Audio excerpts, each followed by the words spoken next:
Hi, I'm Ben, welcome back to my channel and to what is hopefully the first in a series of 4 videos where I'm going to review the books that I've been reading from the 2023 Booker Prize longlist. Now, I'm saying there's going to be 4 videos, and that's because it's my intention to read all 13 books that make up the Booker dozen, and I'm planning to do 3 videos that feature 3 of the books and then 1 video at the end that features 4. However, I am a little bit behind in my reading schedule so far. I've only read 4 of the books, and I'm currently reading the 5th book physically, and I'm probably going to finish that this evening, and I'm listening to The Beasting on audio as well, but it's really long. It's like 26 hours, but that leaves me at the time of filming about 4 weeks to read 7 books. And contrary to what you might think, I'm not a particularly fast reader, and there are some chunksters in there. So In Ascension is really long. Prophet Song doesn't seem very long, but it doesn't have tons of paragraph breaks, so I think it's going to be longer than it might look. But we'll see how I get on, and I might have to make some priority calls as that shortlist deadline looms near. But I would love to be able to make a video where I'm predicting what the judges are going to put in their shortlist, and also what my dream shortlist would be based on what I've read. But before we get to that stage, I need to review the books that I have read. And in today's video, I've got 3 that I'm going to talk about, and those are these 3. I was tempted, as I usually am, to do some like fun categorization and like review all the Irish books in one video, but I decided that is a bit too much fuss, and so I'm just going to review them in the order that I read them. And the first book that I decided to tackle from the long list was Sebastian Barry's Old God's Time. I actually started this the night before the long list was announced. Don't ask me why, I just had a feeling. This book is about a retired police officer called Tom, and Tom lives in a lean-to that's attached to an old castle in Ireland. He's been retired about 9 months when the story starts, and when we meet him, 2 younger policemen come knocking on his door asking about an old case that's gone cold. And from there we kind of drift between the present day of the story and Tom's memories as he assists with the investigation. And that drifting is quite interesting. There's something very tidal about the prose and the way that Barry tells this story. We're pulled out into the sea of Tom's memories and then pushed back ashore to the present in quite a fluid way, and we will like move even in one paragraph between something going on in the past and something going on in the present. There's an interesting aspect to this book where Tom is painted as a bit of an unreliable narrator, both I guess in the way that some people talk about him and then also some of the things that we experience vicariously through him. We're given the sense that he's somehow losing his memory and we can't trust his recollections. But that's a little bit of a red herring, not in the way that a red herring might be present in a thriller book where it's like a diversion and then the actual truth is something else. Instead, it's because this book is very much more about the things that we can't forget, the things that we would rather forget but are stuck in our memories and we relive all the time. And it's because of that that I can see why this has been a really powerful book for some readers. This is one of the 4 Irish books on the list, and it's a book that deals with some themes that I think we see a lot of in Irish literature. I won't say what those are because I don't want to spoil it for you. There are revelations, and those revelations have impact. And I definitely felt like throughout those revelations, my emotions were really expertly managed by Sebastian Barry. But the things we find out also aren't that shocking if you've read much other Irish literature. This is a sad, bleak book. And while I'm normally here for that, it sadly just didn't work that well for me overall. This is not the type of writing that I enjoy. It's very interior and it's written in a pretty stream of consciousness style. I found it quite surreal and quite dreamlike. It was super descriptive, and yet somehow what I was able to imagine when reading it was pretty fuzzy, or like I was looking at it without my glasses on. I kind of tend to prefer sharper, cleaner prose, but that is just a personal preference. I mentioned that this book somehow feels a bit like being dragged out to sea at times, and I really did feel pretty adrift, like I was treading water and I didn't know which way the shore was. I felt quite lost. On a completely separate note, there was more than one sentence about farting. Now, look, farting is part of life. I'm absolutely fine with that. But do I need to read multiple times about an old man enjoying a fart in the middle of quite an emotionally powerful book? I'm not sure. Overall, I think I just found it a bit of a chore to read, and I'm disappointed that I started with this one, as it really pumped the brakes on the momentum that I was hoping to build up to get through the whole Booker longlist.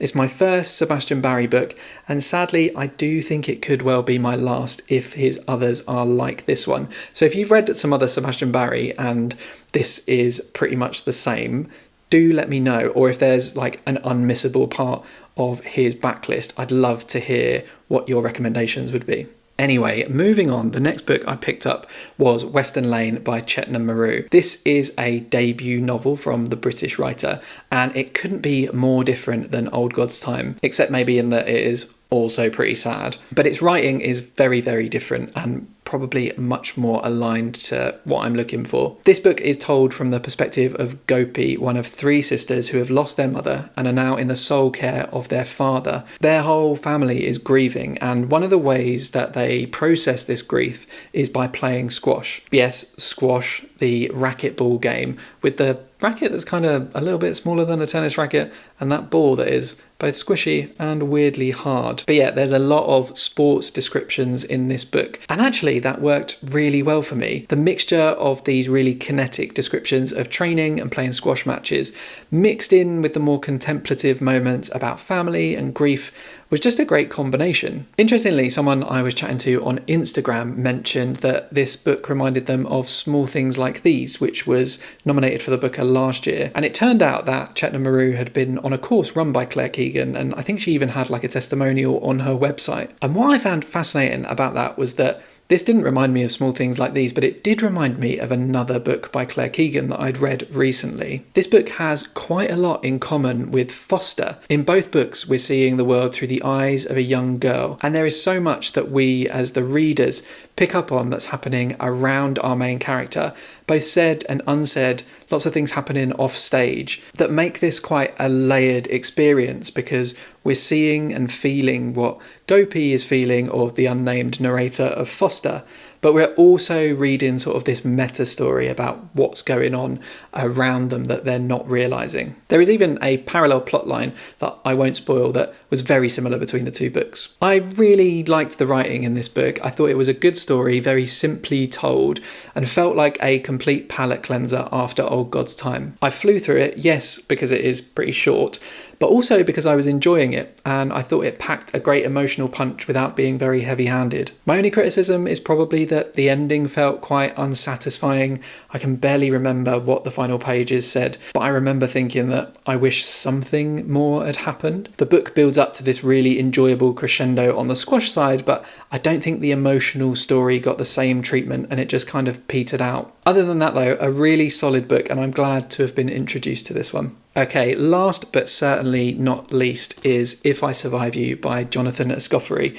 This is a book that had already been on my radar before being announced on the long list, and that's because it was one of the top 5 books, I think, on the New York Times Best Fiction of the Year for 2022, and they do a podcast episode where they talk about all of these books in detail, and I was really sold on the premise of this one. This is a book of interlinked short stories from the American author Escoffery, and the short story aspect had people questioning if this was even really eligible for the Booker.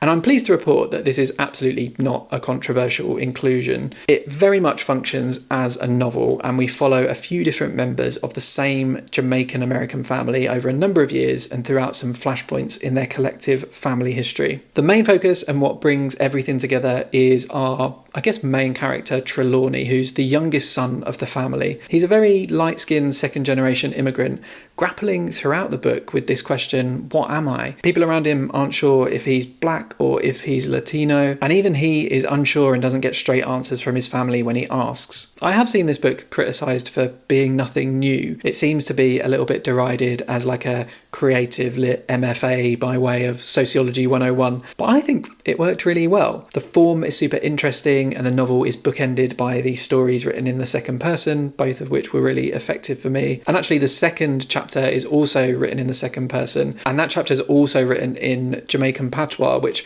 I found like really immersive and engaging. And just in general, the prose. Escoffery's writing is just exactly my kind of writing.